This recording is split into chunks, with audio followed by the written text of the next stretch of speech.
আসসালামু আলাইকুম আমার ভাইরা পুরা। আজকে আমি ইচ্ছা শুটকি রান্না করবাম। মূলার ডাটা নিছি, বেগুন নিছি, কাঁঠালে বিচি নিছি, আলু নিছি, এইগুলা দিয়া রান্না করবাম। পেঁয়াজ কুচি, রসুন কুচি, কাঁচামরিচ, পেঁয়াজ ভাজাটা হালকা ভাজলাম। এখন এটার মধ্যে মরিচের গুঁড়া দিয়ে দিলাম,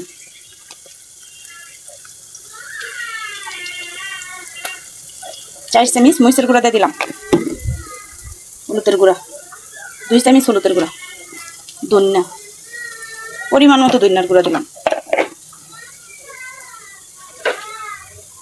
স্বাদ মতো লবণ, অল্প পরিমাণ পানি মশলা কষানোর জন্য। মশলাটা কষানি হয়ে গেছে। এখন এটার মধ্যে ছোট ছোট ইচ্ছা শুটকি, দেশি শুটকি দেখিতেছি। শুটকিটা ভালোভাবে কষাই, ইচ্ছা শুটকিটা কষানি হয়ে গেছে। এখন এটার মধ্যে সবজিগুলা দিয়ে দিয়াম।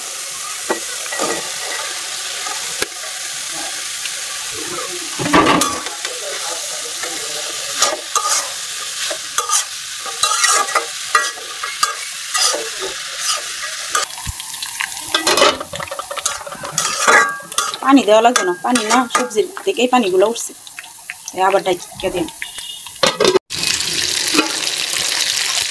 দেখছেন কত পানি উঠছে সবজির থেকে, পানি দেওয়া লাগলো না, এভাবে আমার তরকারি হয়ে গেছে।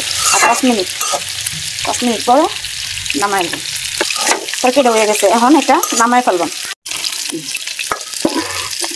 যে জিনিস দেখতে সুন্দর সেই জিনিস খাইতেও ভালো। আমার তরকারি কালারটা দেখছেন কত সুন্দর হয়েছে।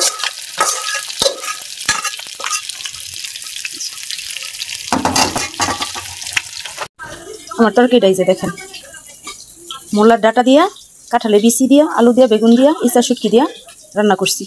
ভিডিওটা দেখার জন্য অসংখ্য ধন্যবাদ। আল্লাহ হাফেজ।